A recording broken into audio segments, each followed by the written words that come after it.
Thanks so much for inviting me. It's a pleasure to be here and also to meet everyone. All right, so this study is joint work with Flammer, who's a PhD student, Marieke Huisenschritt and Bertrand Keller. All of them are at HEC Paris. As you can probably infer from the title, the key question that we are asking in this paper is how can non-profits improve their governance to increase their social impact? Now, I don't need to tell you that there's a long-standing literature acknowledging the importance of corporate governance for firm performance and long-term success. And this need for governance arises from the agency conflict due to the separation of ownership and control. And so to mitigate this agency conflict and to maximize firm value, companies can implement a wide set of governance mechanisms, such as performance pay, managerial ownership, and shareholder power. And to incentivize the folks to come in here, let me get outside. Are you joining? That's the governance of non-for-profit organizations. All right. I'm getting slowly into my teaching mode. Can you tell? Okay, no. right. All right. So if you think about it, this entire literature really has focused on for-profit organizations. But what about non-profits? How can non-profit organizations improve their governance? Now, I don't need to tell you that non-profits differ from for-profits along various dimensions, and one of the key differences, the most obvious difference, is that non-profit organizations don't try to maximize firm value, but rather social value. Another difference is that non-profits are subject to the so-called non-distribution constraint, which doesn't allow them to distribute the profits to donors and employees, but rather they need to reinvest those profits into the social purpose of the organization. And a direct implication of this non-distribution constraint is that non-profits do not have owners. That is, the investors who fund non-profits through donations have no claim on the non-profits' revenues and assets. They have no control rights over the organization, and they're not the primary beneficiary of non-profit organizations. And so, accordingly, many governance tools that are available for-profit organizations, such as performance pay and manager ownership, they are not available in the context of non-profit organizations. And this leaves open the question, well, what is available, what governance mechanisms are available and effective in order to improve the governance of non-profit organizations? And this is the question that we are asking in this paper. Now, answering this question is important from both a social and economic perspective. On one hand, we know that the non-profit sector represents a very large part of the global economy. Just to give you a sense, it provides about 1/3 of total employment in the social sector. This corresponds to about 6 to 9% of total employment and GDP in the US. And we also know that every year, large amounts of funds and efforts are invested into the pursuit of social and environmental causes. And so, understanding how to efficiently use those funds is not only important from the non-profit organization's perspective, but also for impact investors and donors who try to make a difference in this world and improve the social impact of the funds invested. And perhaps most importantly, it's also important for the achievement of the United Nations Sustainable Development Goals, which includes, for example, no poverty, zero hunger, gender equality, the development of sustainable cities, climate action, protection of life below water and above land. And I know my discussant is loves scuba diving, so I'm pretty sure he cares about number 14 here. But this is not the SDG that I'm focusing on here. We are focusing on one specific SDG, and this is good health and well-being. And specifically, when we look at global health, there's no doubt major progress has been made in the world in the past years, but unfortunately large disparities still remain, and in particular sub-Saharan Africa remains the region with the highest mortality rate. To give you a sense, about 8% of children, they die before they can celebrate their 5th birthday, and about 7% of infants don't even survive the first year. And so these percentages are about 14 to 15 times higher compared to countries such as the US, UK, and France. Now, in this study, we focus on one specific country in sub-Saharan Africa, and that is the Democratic Republic of Congo, which, sadly speaking, is among the countries with the highest infant mortality rates. And specifically what we do is we examine the governance, or how to improve the governance of nonprofits in the context of the healthcare sector in the Democratic Republic of Congo. We have a randomized governance program that was implemented in this healthcare sector. About 1,000 health centers were part of this program. They were randomly assigned into treatment group and control group. Only the treatment group received the so-called governance treatment, which consisted of pro-social incentives and auditing. And I'm going to discuss in a very short little while what these pro-social incentives and auditing entail, but for now, just consider them as governance mechanisms. So, just in case I'm running out of time, let me already give you an overview of the results. So we find that the adoption of this governance bundle consisting of pro-social incentives and auditing leads to an improvement in operating efficiency as proxied by an increase in healthcare services provided per employee. We also find that it leads to an improvement in social performance as proxied by a reduction in stillbirths and neonatal deaths. For those of you who are less familiar with these terms, stillbirths refers to those babies that are born dead or they die already in the womb of the mother before the birth, and neonatal deaths refers to the babies that are born alive but they die within 28 days after the birth. Then we look at whether the density of peer organizations matters, and we find that governance matters the most for non-profit organizations that are located in more remote areas. I guess it makes sense. The closer you're located to each other, the more easy it is to share information, the highest competitive pressure, which keeps you up on your toes. But if you're remotely located, this might not be the case. Okay, so if you improve the governance for those organizations, you see a much larger effect. And lastly, we examine the question of whether funding alone could be a substitute for governance. You can imagine writing a check is much easier in many ways than trying to painfully improve the governance of all these health centers, especially considering the fact that these are spread across countries. And so we find that this is unlikely to be the case, that is, funding alone allows nonprofit organizations to scale up their operations, but it does not help them tackle the governance challenges and improve their social performance. So overall, these results suggest that pro-social incentives and auditing play an important role in improving the governance of the nonprofit organization and achieving the nonprofit's objectives, as well as in increasing the social impact of the funds invested. All right, let me provide you with some theoretical background. So when it comes to nonprofits, there are two key governance challenges that they are facing. The first one, and this is very similar to for-profit organizations, nonprofit organizations are likely subject to a so-called, to a potential agency conflict, which is a misalignment of interests between nonprofits and the managers, which may lead to the inefficient allocation of resources and undermine the nonprofit's ability to pursue their social objectives. Now, given the unique nature of nonprofits that I just highlighted before, many of the governance tools that are available for for-profits are not available for nonprofits. Actually, if you actually provide incentives based on financial performance, this would rather misalign the interests with profit maximization as opposed to aligning them with social impact maximization. Now, the second governance challenge that nonprofits face, especially in low-income countries, is that employees and managers may not have the necessary knowledge and expertise to understand how to improve the operating efficiency and social performance. And just to give you an example, in the DRC, the World Health Organization identified several sources of inefficiencies in the healthcare sector, such as the lack of strategic and managerial planning, inadequate priorities and resource allocation, the lack of transparency, insufficient medical training, etc., etc.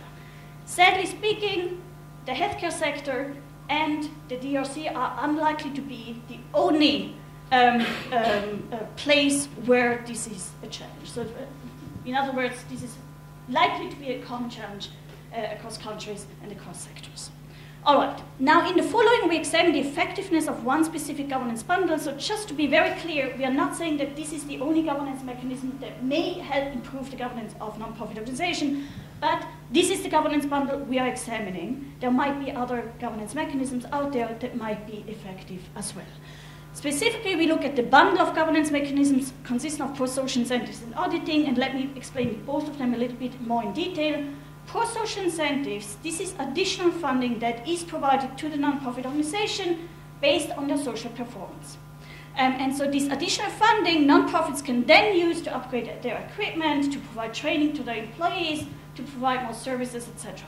You can see there are two key differences between pro-social incentives and the more traditional financial incentives.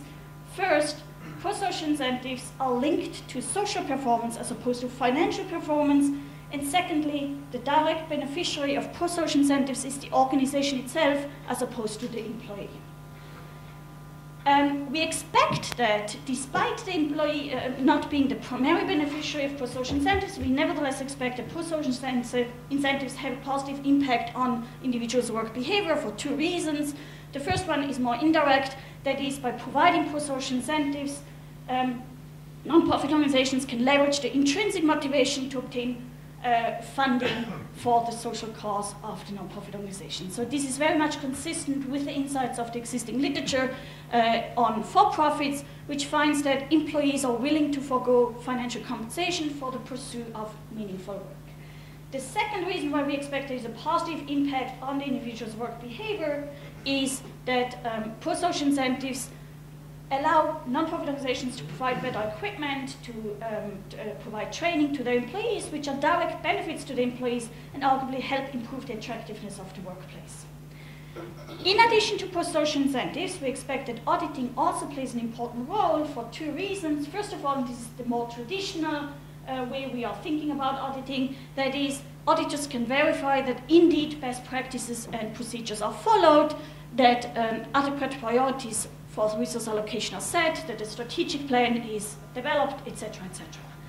In addition, and especially in this context of low-income countries, an important role of auditors is also that based on their business expertise, they can also provide valuable feedback and recommendations to the non-profit organization. So in a sense, they can serve as informal coach to the non-profit organization. So in sum, we expect that this bundle of pro-social incentives and auditing serve as effective governance mechanism to increase the social impact of the non-profit organizations. And this leads us to our main hypothesis, namely the implementation of governance mechanisms leads to improvements in non-profits' operating efficiency as well as in their social performance. All right, next let me describe the data. All right, so as I mentioned before, we focus on one specific SDG, and this is global health. In the context of the DRC, for those of you who might be a little rusty in terms of Africa, I'm not referring to your age, the Congo is nicely located in the middle of sub-Saharan Africa, and it is divided into 26 provinces.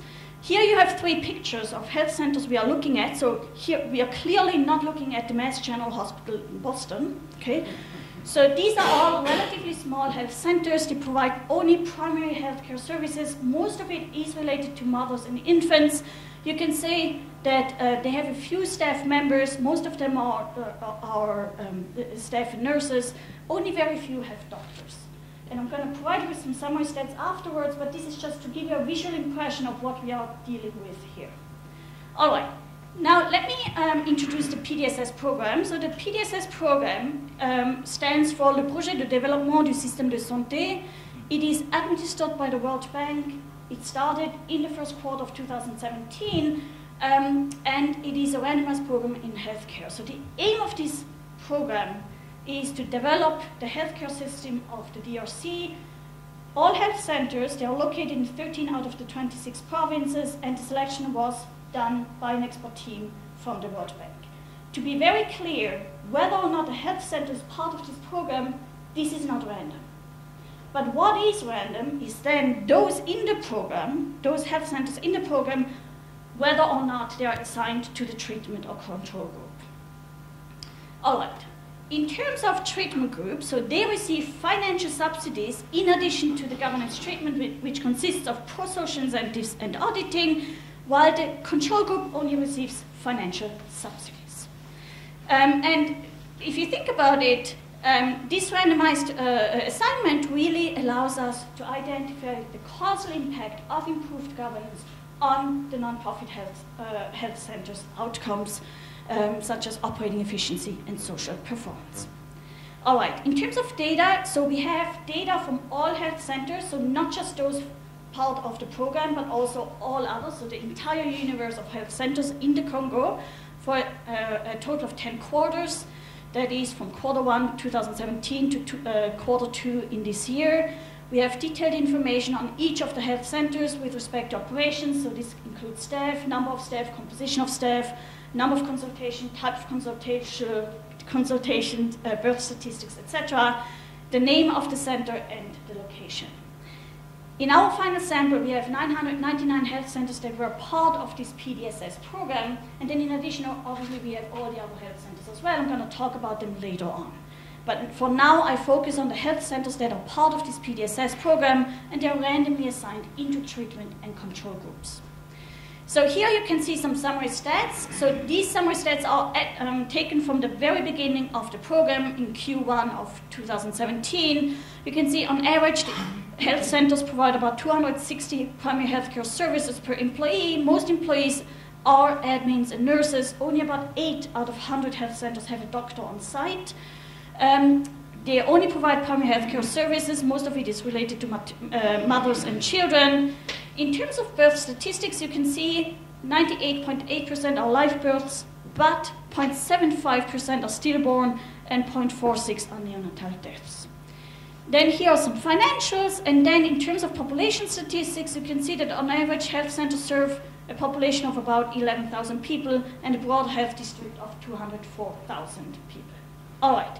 Now, in terms of randomization, if it is truly random of whether a health center is part of the treatment group or part of the control group, then we should see no significant difference between treated and control groups along all these dimensions. And this is exactly what you see in this table. There's no statistically significant difference between treatment and control groups, regardless of whether we look at the primary healthcare service provided per employee, the employees and the composition of employees, the primary healthcare services, as well as the birth statistics. So all over, there's really no statistical significance, regardless of which dimension we look at. All right, here you have some visual, a map of the location of the treatment and control health centers, just to also make sure that treated and control centers are not clustered geographically. I should probably provide a picture that is zoomed in so that you can see that there are indeed red dots all over the place. So what you can see that they are quite uniformly distributed, okay? So there's no clustering going on, which again is in line with the randomization assumption. All right, now let me get to the methodology. How much time do I have, by the way?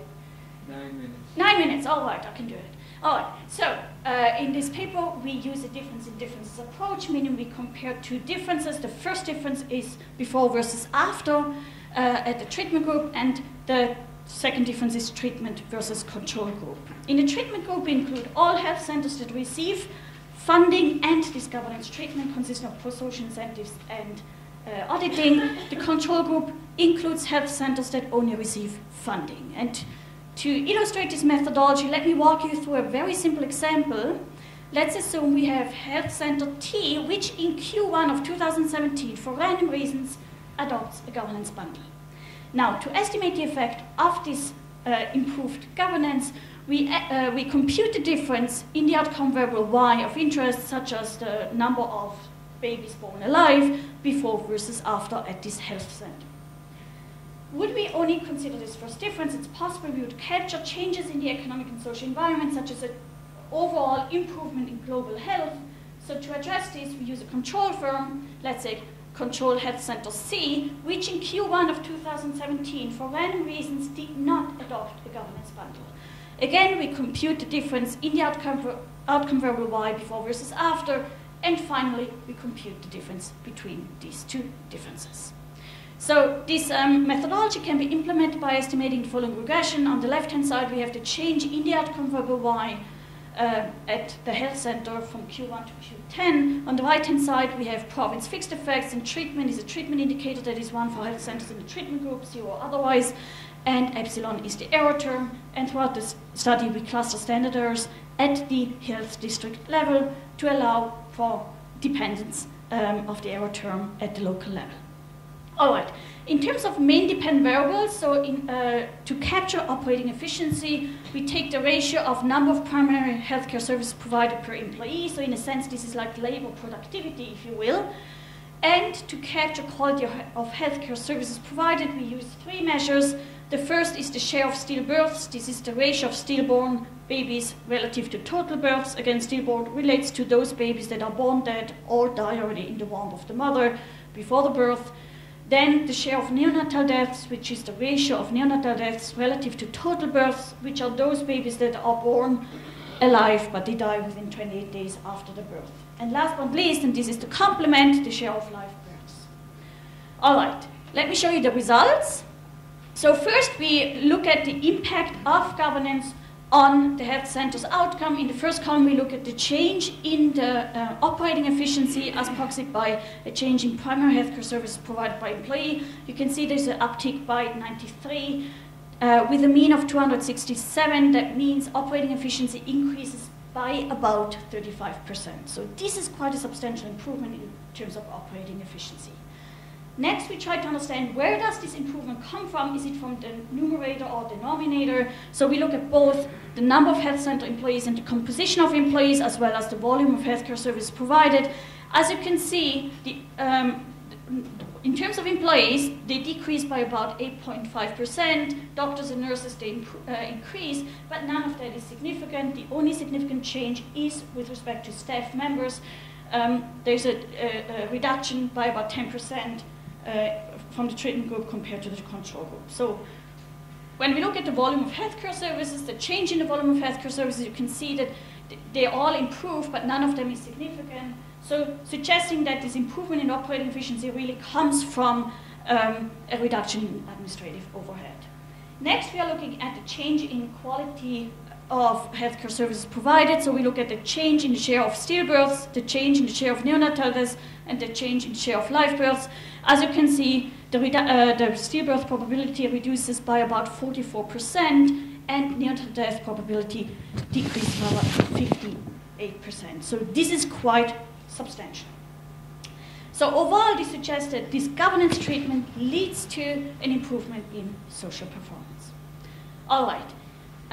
Next, we conduct a better robustness test. I'm not going to go through them, but one thing I would like to point out that is we double check that there's no gaming behavior going on. So one potential concern is that because health centers now know that they would get additional funding, provided that they show that there are less dead babies born or so, they might be at risk that they are more likely to refer high-risk mothers to other centers or to hospitals. So to verify whether there's gaming behavior going on, what we look at is there any change in the share of stillbirths and neonatal deaths in the nearby hospitals, in the control health centers in the same health district, and in the so-called outside group, which I have not talked about yet.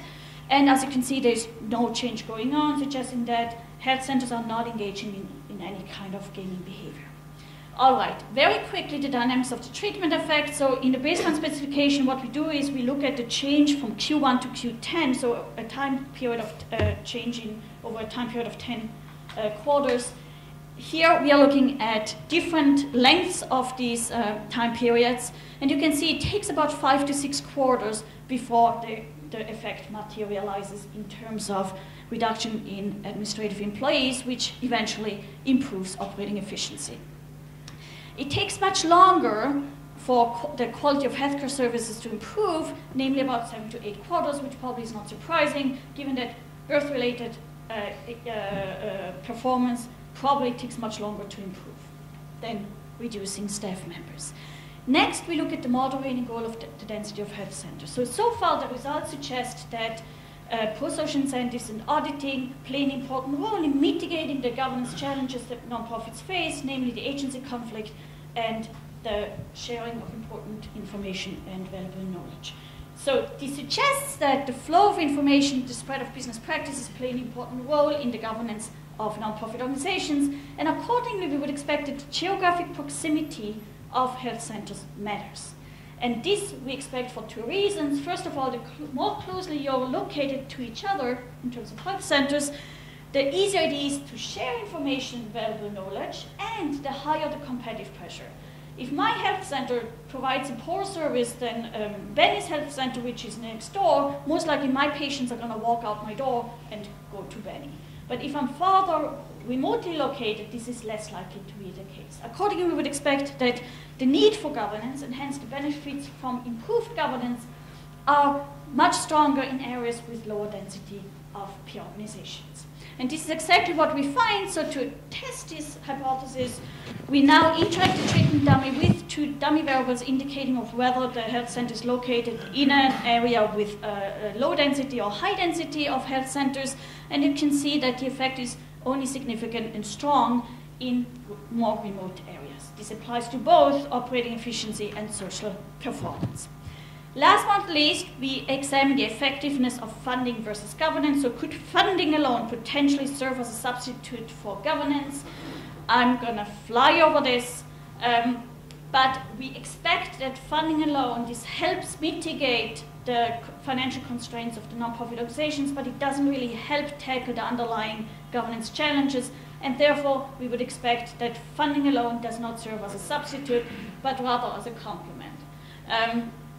And we test this by introducing a third group, namely the outside group. These are those health centers that are not part of the randomized experiment, but rather all other health centers around it. Arguably here, the identification is out of the window.